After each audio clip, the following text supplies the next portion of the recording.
आज की प्रवचन में हम सभी जानेंगे कि किस श्राप के कारण स्त्री समय से पहले ही विधवा हो जाती है और ऐसे कौन से कार्य हैं जो एक पतिव्रता स्त्री को अपने जीवन में कभी नहीं करने चाहिए, जिसकी वजह से स्त्रियां समय से पहले ही विधवा हो जाती है। सभी माताओं बहनों से विनम्र निवेदन है कि इस पवित्र कथा को पूरा अवश्य सुने और अपने जीवन में इसके संदेश को अपनाएं। चलिए, आपका ज्यादा समय न लेते हुए इस ज्ञानवर्धक कथा को प्रारंभ करते हैं। एक बार की बात है, जब भगवान विष्णु के सबसे बड़े भक्त और त्रिलोक में विचरण करने वाले देव ऋषि नारद मुनि जब अपनी वीणा हाथ में लिए हुए आकाश मार्ग से विचरण कर रहे थे, तब उन्होंने आकाश मार्ग से खड़े होकर धरती लोक की ओर दृष्टि डाली। उन्होंने देखा कि धरती लोक में एक सुंदर बगीचे में कुछ स्त्रियां फूल तोड़ रही थी। वे सभी स्त्रियां देखने में लगभग एक ही उम्र की प्रतीत हो रही थीं। उनके चेहरे पर युवा अवस्था के लक्षण स्पष्ट थे, परंतु देवर्षि नारद ने जब गौर से देखा तो उन्हें एक विचित्र बात दिखाई दी। उसमें से एक औरत के माथे पर सिंदूर नहीं था। वह साफ सफेद वस्त्र धारण किए हुए थी और विधवा हो चुकी थी। वह औरत बहुत उदास दिख रही थी और अपना दुखी जीवन व्यतीत कर रही थी। उसके चेहरे पर गहरी पीड़ा और वेदना के भाव थे। वहीं दूसरी ओर बाकी उसी उम्र की सभी औरतें अपने माथे पर सुहाग की सजावट धारण किए हुए थी। उनके माथे पर सिंदूर, गले में मंगलसूत्र और हाथों में चूड़ियां शोभायमान थी। वे सब अपने अपने पतियों के साथ सुख शांति से अपना जीवन व्यतीत कर रही थी। उनके चेहरे पर प्रसन्नता और संतोष के भाव स्पष्ट थे। ये अद्भुत और विचित्र दृश्य देखकर देवर्षि नारद के मन में कई प्रश्न उठने लगे। उन्होंने सोचा कि ये सभी स्त्रियां लगभग एक ही आयु की हैं, एक ही समय में विवाह हुए होंगे, फिर एक विधवा क्यों होगा, ये और बाकी सुहागिन क्यों है। इस रहस्य को जानने की जिज्ञासा से भरे हुए देव ऋषि नारद सीधे जा पहुंचे पाप पुण्य के हिसाब से मनुष्यों को दंड देने वाले और धर्म के रक्षक देवता यमराज के विशाल दरबार में, यमलोक के भव्य दरबार में पहुंचकर देवर्षि नारद ने अत्यंत विनम्रता से, हे धर्मराज, हे न्यायप्रिय देवता, आज मैं आपके समक्ष कुछ महत्वपूर्ण प्रश्नों के उत्तर जानने के प्रयोजन से उपस्थित हुआ हूं। मुझे आशा है कि आप मेरी जिज्ञासा अवश्य शांत करेंगे। तब धर्मराज यमराज अपने सिंहासन पर विराजमान होते हुए अत्यंत शांत और गंभीर स्वर में कहते हैं, हे देव ऋषि, हे त्रिलोक में विचरण करने वाले भगवान के प्रिय भक्त, आप कहिए, आपका वह प्रश्न कौन सा है। यदि मैं आपके प्रश्नों के उत्तर को देने में समर्थ हुआ तो मैं अवश्य ही आपको उसके बारे में विस्तार से बताऊंगा। आपकी शंका का समाधान करना मेरा कर्तव्य है। तब देवर्षि नारद जी अपनी बात आगे बढ़ाते हुए कहते हैं, हे धर्मराज, हे न्याय के देवता, आज जब मैं अपनी वीणा लिए हुए आकाश मार्ग से विचरण कर रहा था, तब मैंने धरती लोक में एक अत्यंत विचित्र और आश्चर्यजनक दृश्य देखा। मैंने देखा कि एक सुंदर बगीचे में कुछ स्त्रियां फूल तोड़ रही थी। वे सभी देखने में लगभग एक ही उम्र की प्रतीत हो रही थी। लगता था मानो उनका जन्म भी एक ही समय में हुआ हो। परंतु हे धर्मराज, उसमें से एक औरत विधवा हो चुकी थी। उसके माथे पर सिंदूर नहीं था और वो बहुत दुखी और उदास दिख रही थी। उसकी आंखों में आंसू थे और वो अपना कष्टमय जीवन व्यतीत कर रही थी।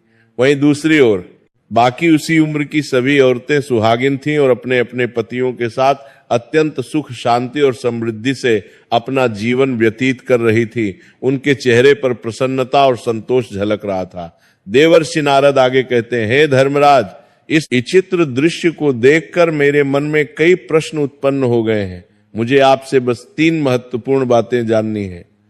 मेरा पहला प्रश्न यह है कि आखिर ऐसी कौन सी स्त्री है जो समय से पहले ही विधवा हो जाती है और फिर सारी उम्र दुखी और कष्टमय जीवन व्यतीत करती है। मेरा दूसरा प्रश्न यह है कि किस प्रकार की स्त्री को उसके जीवन में कभी सुख, शांति और समृद्धि की प्राप्ति नहीं होती।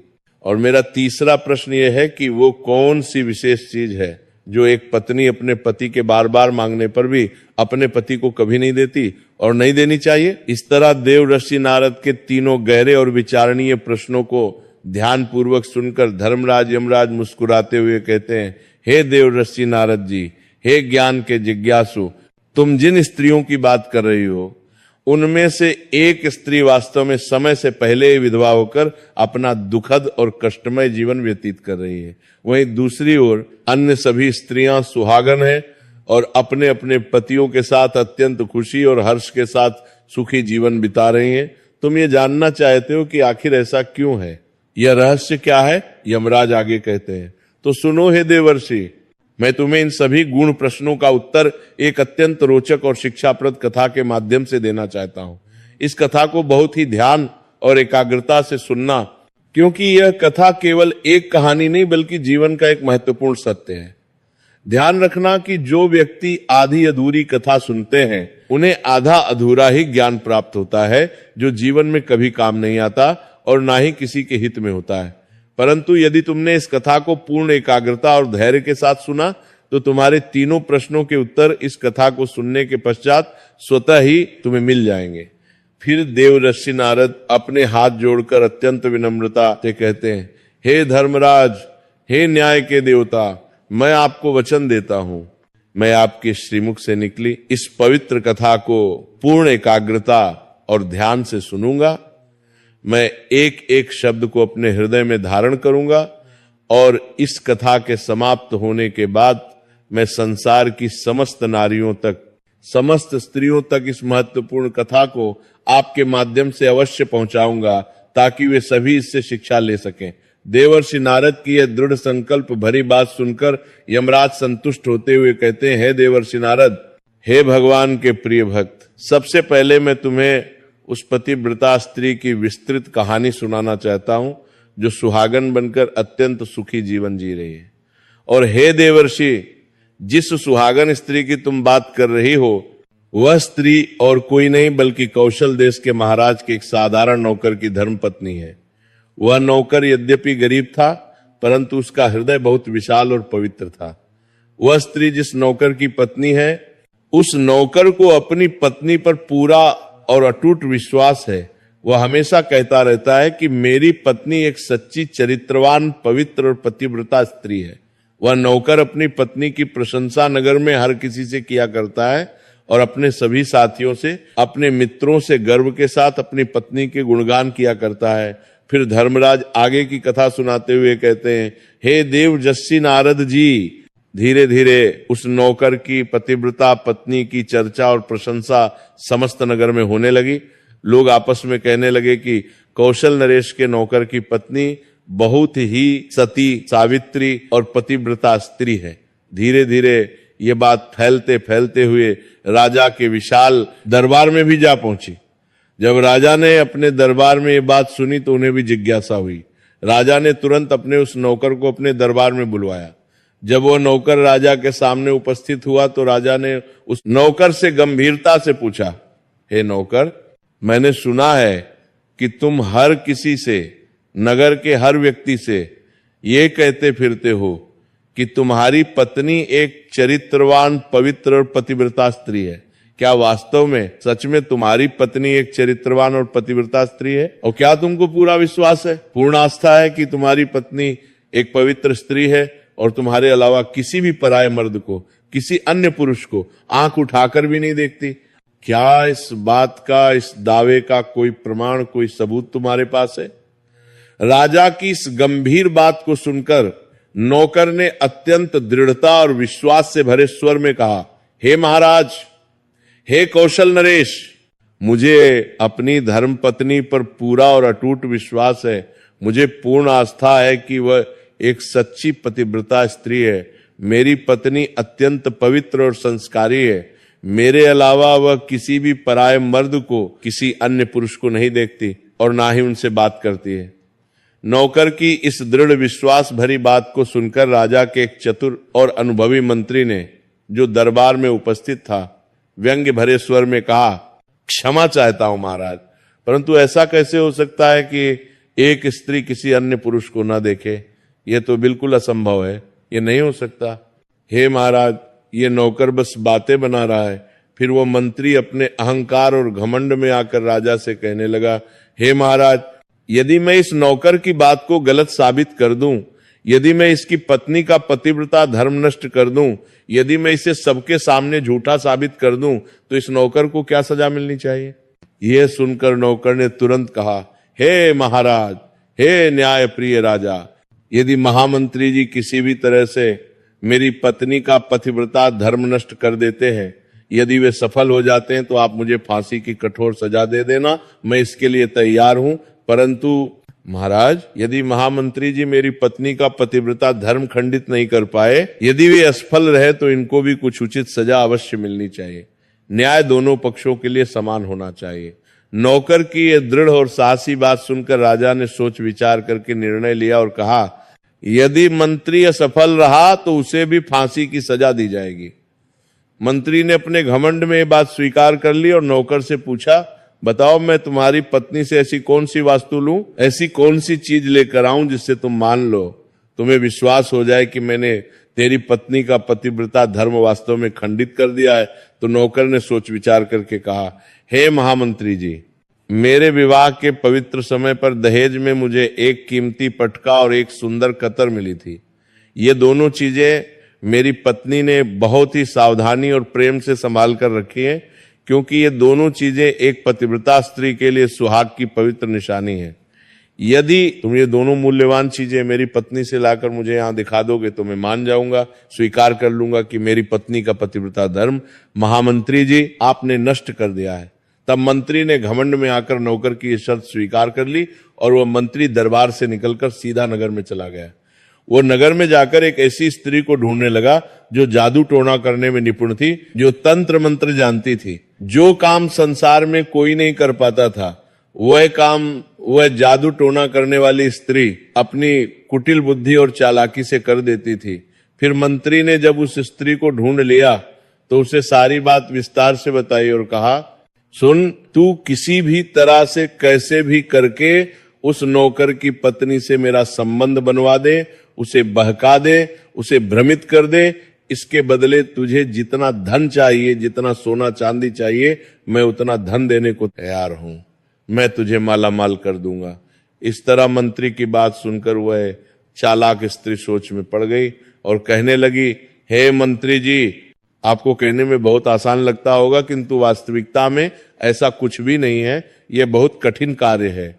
तुम जिस औरत के बारे में बात कर रहे हो, वो औरत एक सच्ची पतिव्रता नारी है। वो अत्यंत पवित्र और संस्कारी है।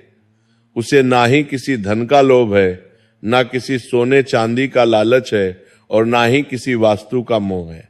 तुम्हें क्या लगता है वो इतनी आसानी से तुमको अपना कीमती पटका और कतर दे देगी?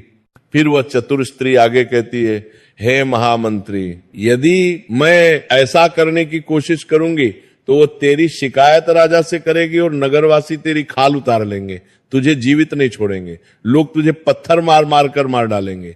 ये डरावनी बात सुनकर मंत्री भयभीत हो गया। वह घबरा गया और विनती करते हुए कहने लगा, यदि तू मेरा उससे संबंध नहीं करवा सकती है तो कम से कम एक काम तो कर दे, बस एक छोटा सा काम। उसके घर में जाकर किसी भी तरह से उसका पटका और कतर चुराकर मुझे दे दे, और साथ ही यदि उसकी पत्नी की जांघ के पास कोई विशेष निशानी हो, कोई तिल या चिन्ह हो, तो वह निशानी मुझे देखकर बता दे। फिर मैं तुझे मुंह मांगा इनाम दूंगा, जितना चाहे उतना धन ले लेना। तुझे जितना धन चाहिए, जितनी दौलत चाहिए, उतना धन मैं तुझे अवश्य दूंगा। बस तू किसी भी तरह मेरा ये काम कर दे, मुझे बचा ले। मंत्री की ये बात सुनकर उस जादू टोना करने वाली स्त्री के मन में धन का लालच आ गया। उसे लोभ हो गया। उसने सोचा कि इतना सारा धन मिलेगा तो मैं आराम की जिंदगी जी सकती हूँ, और उसने कहा, ठीक है, मैं तुम्हारा काम अवश्य करूंगी, लेकिन याद रखना कि मुझे मुंह मांगा धन देना पड़ेगा, कोई कमी नहीं होनी चाहिए। मंत्री ने राहत की सांस लेते हुए कहा, बिल्कुल ठीक है, तुझे पूरा धन मिलेगा। और फिर वह चालाक स्त्री योजना बनाकर नौकर के घर में वेशभूषा बदलकर एक वृद्ध औरत का रूप धारण करके जाती है। उसने बूढ़ी औरत के सफेद बाल और झुर्रियां बना ली थी। वह नौकर की पत्नी से जाकर अत्यंत प्रेम से कहती है, हे बेटी, हे प्यारी बच्ची, मैं तेरे पति की बुआ हूं, मैं तेरी सास की बहन हूं। मैं कई सालों के बाद, बहुत लंबे समय के बाद यहां आई हूं। फिर उस सीधी सादी और भोली नौकर की पत्नी ने विनम्रता से कहा, आप इतने लंबे सालों के बाद आए हैं, इतने समय बाद पहली बार आई हैं, इसीलिए मैंने आपको पहले कभी देखा नहीं है, इसीलिए मैं आपको पहचान नहीं पाई, माफी चाहती हूं। और इस प्रकार वह कुटिल स्त्री उस नौकर के घर में बुआ बनकर रहने लगी। नौकर की सीधी सादी और भोली पत्नी ने उस स्त्री को अपनी बुआ समझकर बहुत आदर सम्मान दिया, उसकी खूब सेवा की। मगर उस निर्दोष स्त्री को ये बिल्कुल भी पता नहीं था कि इस जादू टोना करने वाली कुटिल स्त्री को मंत्री ने उसके साथ छल करने के लिए, धोखा देने के लिए और उसका पतिव्रता धर्म नष्ट करने के लिए भेजा है। अब वो चालाक स्त्री नौकर के घर में बड़े मजे से रहने लगी और नौकर की पत्नी के ऊपर झूठा प्यार और स्नेह लुटाने लगी, उसे बहलाने फुसलाने लगी। कुछ दिन बीत गए। एक दिन नौकर की पत्नी अपने नित्य क्रम के अनुसार स्नान करने के लिए स्नान गृह में गई। फिर उसके थोड़ी ही देर बाद वह चालाक स्त्री भी नौकर की पत्नी के पास स्नान गृह में जाकर बड़े प्यार से उसकी पीठ और कमर रगड़ने लगी। उस सीधी सादी पतिव्रता औरत ने बहुत शर्म और संकोच से मना किया और कहा, नहीं बुआ जी, आप ये मत करो, मैं खुद कर लूंगी। फिर भी वह कुटिल स्त्री नहीं मानी और बड़े प्यार भरे स्वर में कहने लगी, अरे बेटी, तुम मुझे अपनी बेटी से भी ज्यादा प्यारी लगती हो, तुम मेरी आंखों का तारा हो, तो मना मत करो, शर्माओ मत। काफी दिनों के बाद, तो लंबे समय के बाद मेरी और तुम्हारी मुलाकात पहली बार हुई है, मुझे अपनी सेवा करने दो। और ऐसा कहकर वह धूर्त स्त्री उसे बातों के माया जाल में, प्रेम के जाल में उलझाने लगी। और फिर मौका देखते ही, अवसर पाते ही उसने उस पतिव्रता औरत के गुप्तांग के पास की जांघ पर ध्यान से देखा और उसे वहां एक तिल दिखाई दिया। उस चालाक जादू टोना करने वाली स्त्री ने उस तिल को अच्छे से देख लिया और उसका काम बन गया। उसकी योजना सफल हो गई। और जब स्नान करने के बाद वह नौकर की पत्नी घर के अन्य काम करने में व्यस्त हो गई, खाना बनाने और सफाई करने लगी, इसी बीच उस धूर्त स्त्री को पटका और कतर चुराने का सुनहरा मौका मिल गया। उसने इधर उधर देखा, चारों ओर नजर दौड़ाई और जब कोई नहीं था तो उसने चुपके से बड़ी चालाकी से पटका और कतर चुरा लिया। और फिर वहां से ये दोनों कीमती चीजें चुराकर तेजी से भाग गईं और सीधा जाकर मंत्री के विशाल महल में पहुंची। उसने मंत्री को पटका और कतर दे दिया और खुशी खुशी कहा, लो मंत्री जी, तुम्हारा काम हो गया। और सुनो, उस नौकर की पत्नी की जांघ पर, उसके गुप्तांग के पास एक काला तिल की निशानी है। अब मुझे मेरा मुंह मांगा धन दो। मंत्री बहुत प्रसन्न हुआ और उसे ढेर सारा धन देकर विदा किया।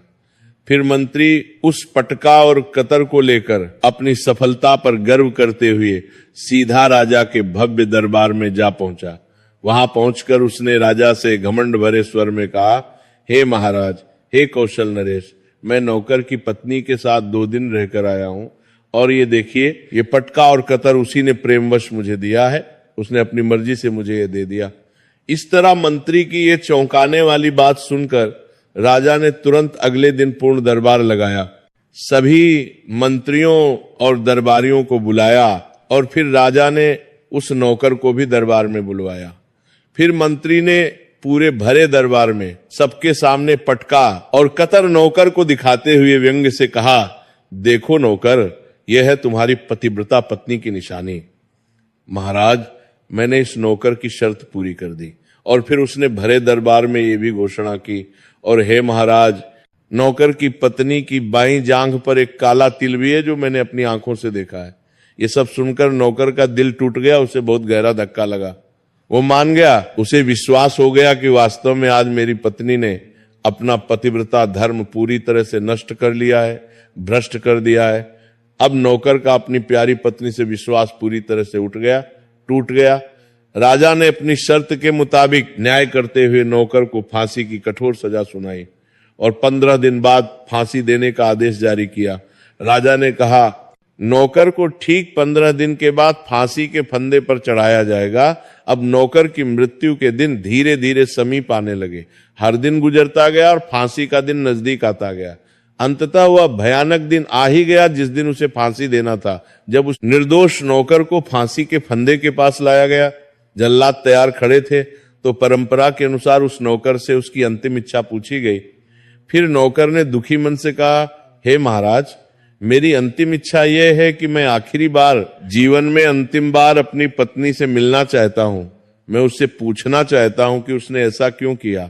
और इस तरह राजा ने दयालु होकर नौकर को आज्ञा दी, ठीक है, तुम अपनी पत्नी से अंतिम बार मिल सकते हो, तुम्हें कुछ घंटे का समय दिया जाता है। फिर नौकर कुछ घंटों की इजाजत लेकर अपने छोटे से घर गया। वहां पहुंचकर वो अपनी पत्नी से क्रोध और दुहक भरे स्वर में कहने लगा, तुमने मेरे साथ बहुत बड़ा विश्वासघात किया है, धोखा किया है, छल किया है। मैंने तुम पर इतना विश्वास करके, तुम्हारे प्रेम पर भरोसा करके राजा के सामने मंत्री ऐसी बड़ी शर्त लगाई थी। मैंने राजा के दरबार में गर्व से घोषणा की थी कि मेरी पत्नी एक सच्ची चरित्रवान और पतिव्रता स्त्री है और उसके पतिव्रता धर्म को कोई भी नष्ट नहीं कर सकता। यदि कोई उसका पतिव्रता धर्म नष्ट कर देगा तो मुझे फांसी लगा देना। और देखो, तुमने मेरे विश्वास को तोड़ दिया, तुमने अपना पतिव्रता धर्म नष्ट कर दिया। अब मुझे कुछ ही घंटों में फांसी दे दी जाएगी, मेरी मृत्यु निश्चित है। तुमने मेरे साथ विश्वासघात किया है, धोखा दिया है। मैंने तुम पर इतना भरोसा करके तुम्हें घर पर अकेला छोड़कर गया था और तुमने ये कर दिया। नौकर की ये दुख भरी और क्रोधित बात सुनकर उसकी पतिव्रता पत्नी बहुत हैरान हुई, उसे कुछ समझ नहीं आया। फिर उसने अपने पति को पूरी सच्चाई बताई। उसने उस चालाक स्त्री की बात बताई जो उसके पति की बुआ बनकर उसके घर पर आई थी। उसने कहा, सुनो, मैंने कुछ भी गलत नहीं किया। एक बुआ आई थी जो आपकी बुआ बताकर आई थी, मैंने तो उनका बहुत आदर सम्मान किया। मुझे नहीं पता कि पटका और कतर कहाँ गए, मगर नौकर को अपनी पत्नी की सच्ची बातों पर बिल्कुल भी विश्वास नहीं हुआ। उसे लगा कि वो झूठ बोल रही है। वो उदास और निराश होकर वापस राजा के दरबार में पहुंच गया। फिर किसी कारणवश राजा ने उस नौकर की फांसी की सजा कुछ और दिनों के लिए टाल दी, स्थगित कर दी और उसे राज्य की कैद में डलवा दिया। अब नौकर की पतिव्रता पत्नी ने सोचा कि मुझे अपने निर्दोष पति को बचाना होगा, उसे न्याय दिलाना होगा। उसने एक योजना बनाई। वो राज दरबार में एक गणिका, एक नाचने गाने वाली सुंदर औरत की आकर्षक वेशभूषा धारण करके पहुंच गई। उसने सुंदर वस्त्र और आभूषण पहने थे। उसने राजा से अत्यंत विनम्रता से उनके सम्मुख अपना नृत्य दिखाने की आज्ञा मांगी। राजा ने उस स्त्री की अद्भुत सुंदरता देखकर, उसके मधुर स्वर को सुनकर नाचने की आज्ञा दे दी। फिर महल के नौकरों ने उसके नृत्य के लिए दरबार में सभी व्यवस्था की। संगीतकार बैठ गए, ढोलक और तबला बजने लगा। फिर उस नौकर की पतिव्रता पत्नी ने जब अपना मनमोहक नृत्य शुरू किया, जब वह नाचने लगी तो उसका सुंदर नाच देखकर राजा बहुत मोहित हुए, मंत्रमुग्ध हो गए। उसकी हर अदा, हर मुद्रा इतनी सुंदर थी कि पूरा दरबार मंत्रमुग्ध हो गया। और फिर राजा ने प्रसन्नता से कहा, मैं तुम्हारे अद्भुत नृत्य से बहुत बहुत प्रसन्न हुआ हूं। मांगो, तुम जो भी इच्छा करोगी, जो भी मांगोगे, मैं तुम्हें वो अवश्य दूंगा। फिर उस चतुर नौकर की पत्नी ने गंभीर स्वर में कहा, हे महाराज, आपकी इस पवित्र सभा में एक चोर है, एक अपराधी है जिसने मेरी बहुत कीमती सोने की अंगूठी चुराई है। मैं चाहती हूं कि उसे फांसी की सजा दे दीजिए। ये अजीब बात सुनकर राजा चौंक गए और कहा, ठीक है, लेकिन बताओ मेरे दरबार में तुम्हारा वह चोर कौन है? मैं उसको अवश्य फांसी की सजा दूंगा। और फिर उस नौकर की पतिव्रता स्त्री ने निडरता से कहा, हे महाराज, और कोई नहीं, आपके ही महामंत्री ने मेरी कीमती अंगूठी चुराई है। आप इनको न्याय के अनुसार फांसी की सजा दें। जैसे ही मंत्री ने सुना कि यह स्त्री उसे चोर बता रही है तो वो घबरा गया और तुरंत ऊंचे स्वर में कहने लगा, हे महाराज, मैं भगवान की शपथ खाकर कहता हूं कि मैंने इसकी कोई अंगूठी नहीं चुराई है और मैंने इस स्त्री को आज तक कभी देखा भी नहीं है, तो मैं इसकी अंगूठी कैसे चोरी कर सकता हूं? मैंने आज तक इसकी शक्ल तक नहीं देखी है, आज पहली बार मैं इसे देख रहा हूं। जैसे ही मंत्री ने कहा कि मैंने इस स्त्री को आज तक कभी देखा ही नहीं है, तो वह चतुर पतिव्रता औरत तुरंत अपनी गणिका की वेशभूषा हटाकर अपने वास्तविक असली वेशभूषा में आ गई। पूरा दरबार हैरान रह गया और फिर वह कहने लगी, हे महाराज, हे न्यायप्रिय राजा, इस झूठे मंत्री ने अभी अभी कहा कि उसने मुझे पहले कभी देखा ही नहीं है, तो फिर आप इससे ये पूछिए कि ये पटका और कतर ये कहां से लाया है, कैसे लाया है? और मैं उसी साधारण नौकर की धर्म पत्नी हूं जो आपके यहां पर निष्ठा से नौकरी करता है और जिसे आप बिना किसी अपराध के फांसी पर चढ़ाने वाले हैं जो निर्दोष है। इसीलिए मुझे यहाँ इस गणिका की वेशभूषा में, इस रूप में आपके दरबार में आना पड़ा ताकि मैं सच्चाई सामने ला सकूं। उस पतिव्रता स्त्री ने आगे कहा, हे महाराज, अब मैं आपको इस कुटिल मंत्री की पूरी सच्चाई, पूरा षड्यंत्र सुनाती हूं। ये जो आपका विश्वासघाती मंत्री है, इसने मेरे घर में एक जादू टोना करने वाली चालाक स्त्री को भेजा था। उस स्त्री को मेरे पति की बुआ बनाकर, नकली बुआ बनाकर मेरे पास भेजा गया था। मैंने तो उसे सच में अपनी बुआ समझकर बहुत आदर सम्मान दिया, उसकी सेवा की, और उस धूर्त स्त्री ने मेरे साथ धोखे से, छल से मेरी जांघ के तिल का पता लगाया, मुझे धोखा दिया, और उसी कुटिल स्त्री ने ये पटका और कतर चुराकर इस मंत्री को दे दिया।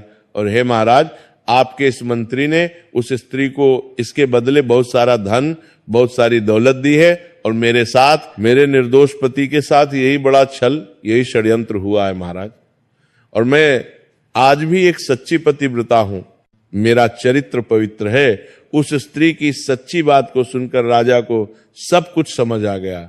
राजा ने तुरंत उस जादू टोना करने वाली स्त्री को बुलवाया, और फिर उस स्त्री ने राजा के डर से, राजदंड के भय से घबराकर मंत्री की सारी सच्चाई, पूरा षड्यंत्र राजा को बता दिया। सच्चाई जानकर राजा को बहुत क्रोध आया। राजा ने तुरंत न्याय करते हुए उस निर्दोष नौकर को अपनी कैद से रिहा कर दिया, मुक्त कर दिया, और उसकी जगह उस कपटी विश्वासघाती मंत्री को फांसी पर चढ़ा दिया। न्याय की जीत हुई। और इस प्रकार कथा को आगे बताते हुए यमराज कहते हैं, हे दे वर्ष नारद, इस तरह उस नौकर की पतिव्रता स्त्री ने अंत में राजा से कहा, हे महाराज, मैं अपने पति से बहुत गहरा प्रेम करती हूं। मैं एक सच्ची चरित्रवान स्त्री हूं, और मैं अपने जीवन में कभी भी अपने मुंह से अपने पति का नाम तक नहीं लेती हूं।